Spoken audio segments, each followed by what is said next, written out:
It's Shand for New Jack Swing Forever. I'm with an all-girl 90s band. We all know them by their album Surrender. Some consider it as most probably the best album of its genre in the 90s. It's Kut Klose, everyone. How you doing? How you doing? It's been a long time since you performed in London. Yes. So what can we expect? Well, we have a new single, for one, called Let It Ring. That's going to be released on our second LP, or our sophomore album, as us United States people would say. And we're just, some serious energy, and happy to be back in London. It's about time. So we would have liked to have been asked to come back a lot sooner, a lot more frequently, but we'll take what we can get. Well, we'll go back to when you first started off in the 90s. You were discovered by Keith Sweat. How did that connection come through? How did that collaboration come through there?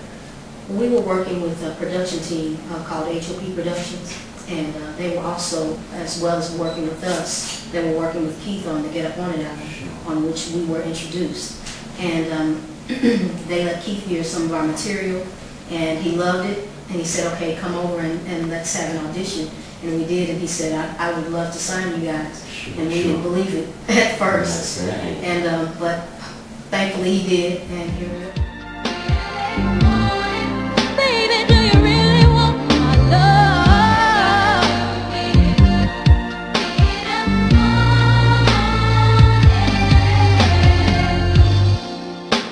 I like it, girl, when we get real freaky, baby. So many collaborations occurred between you two. What was he like to work with? Oh, he was a great guy for one thing. Perfectionist, just always wanting everything just right. And we can understand that for being artists ourselves.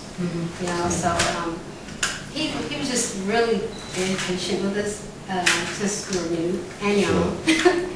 So, and anybody else have anything? Well, I mean, Keith, like you said, he's a serious perfectionist, and he wants everything done right. And it was countless hours, over and over and over and over and over and over and over again.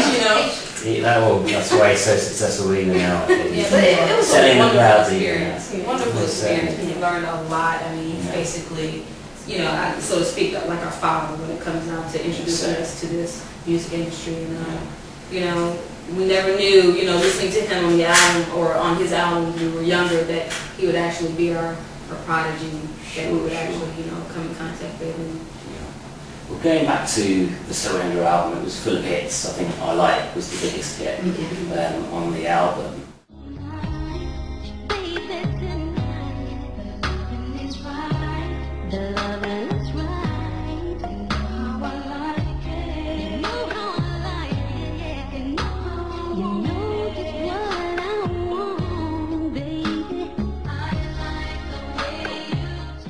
The album was such a cult success everywhere, really. And the platform was there, you had the connections in the music industry. So many songs went on to be top 10 hits. And suddenly, you disappeared off the scene. What was the reason for that? There was lots of disappointing fans. We were all waiting for that second album, but it never quite happened. What was the reason for that? Well, first of all, we were very new. Sure. And we've had a lot of pitfalls in not understanding how things worked, and we got frustrated a lot, and just learned a lot of lessons. And at some point, when you get to that kind of situation or that point in your career, you have to step back and reconform a few things and actually try and become better and see how you can become better. And so we just had to grow up and just become different individuals and try and take it again in a different kind of way. I think despite that, the album was so strong that you're still considered one of the strongest bands, R&B bands of the 90s. How tough was it to be, have such a good backing in that time when there were so many, say, girl group bands? We had like TLC were breaking records everywhere, Jade were out there, Escape, to say it was, but yet SWV as well. You were still out there, if not at the top of the game. Was it tough to break through? Was there a lot of competition with the other bands at that time? Or? It's competition all the time. Yeah. We're such individuals, and I don't think anyone can duplicate what we can bring. Sure, sure. So it wasn't hard to stand out. So, And, you know, in this business, you just have to make your way as a group. sure, And I sure. think we did that. Unfortunately, you know, some of your pitfalls, like I said, came into play, and we had to just take a break for a second. But we never lost connection, you know, and love between each other. And so it allowed us to be able to come back, you know, many years later and still have a wonderful effect and be able to give you something new in a, you know, broader sense in us growing up. Sure, sure. You certainly had your niche audience. Music's changed so much, and you're back in the limelight now. You mentioned earlier on your new album. So, how different is that new album going to be to that such distinctive Kut Klose sound that we had? Is it going to be different, or are we going to be catering for a new crowd or the old crowd? I think everybody probably has something to say to that, so it's not going to be. It's gonna always have that Kut Klose sound. Sure, We sure. never abandon that. Yeah. But this is gonna definitely show the growth of the group.